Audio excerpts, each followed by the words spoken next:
The Singapore Exchange, or the SGX, is set to launch a number of futures contracts with top Indian stocks as the underlying assets. This move is definitely going to have an impact on Indian markets. And in fact, it was a decision made by the Indian government that is said to have pushed Singapore to actually make this decision. My name is Shyla and this is Sandeep, and today we're going to look at the effects of this decision and see what India's government can do to mitigate these effects. Overseas investors that wish to invest in the Indian stock markets without actually registering with the Securities and Exchange Board of India require instruments known as Participatory Notes, or P-Notes. In July last year, the Indian government made a decision to curb the issuances of these notes. This tightening of norms may actually serve to discourage investors who do want to invest in the Indian stock market but do not want to deal with the fuss and the costs associated with registering with another regulator like the SEBI.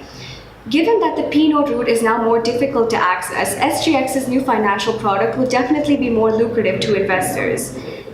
It may also induce large trading firms to move their trading activities away from India, given the benefits of lower taxation and currency risk mitigation. To get a deeper understanding of just how much damage can be caused by this move, it's important to note that approximately 40 to 45% of turnover and approximately 70% of open interest lies on the SGX platform, the rest remaining with the NSE. If this isn't concerning enough already, these large trading firms are already connected with the SGX, which means that trading single stock futures on this platform will require little to no effort. They could potentially start diverting liquidity away from India to Singapore as soon as this product goes live. A lot of the problems that the Indian markets would face is actually just a result of poor policy implementation by our own government. I mean, the decision to be strict on the issuance of P-Notes is just an example of this.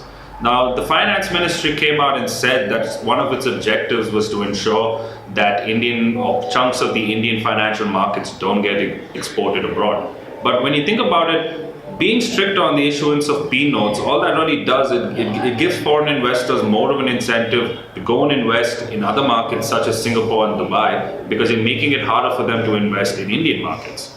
Another thing that they wanted to do, that they've been talking about recently, is to set up an international financial services center in Gandhinagar. The reason they want to do this is because they think this is another way of ensuring that the chunks of the Indian financial markets don't get exported abroad. But the problem with this is the IFSC, the International Financial Services Center, it does not waive short-term capital tax gains. And the Singapore and the Dubai exchanges do this. So this gives more of an incentive to the foreign investors to go ahead and invest in other markets.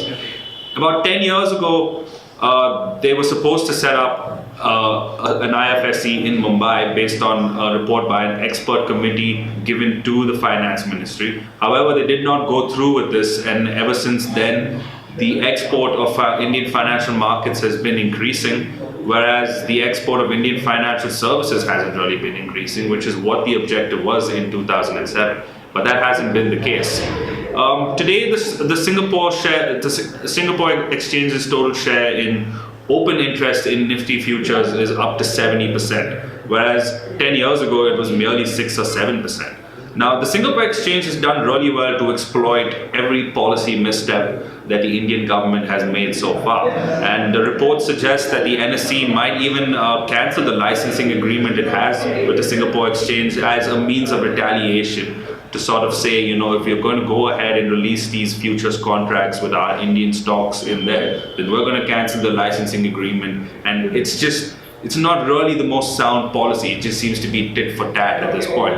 What the Indian government should focus on is to find ways or to promote policy that sort of encourages Indian financial markets to be active onshore, on Indian shores, rather than just spend your time actively trying to discourage these services from being exported abroad.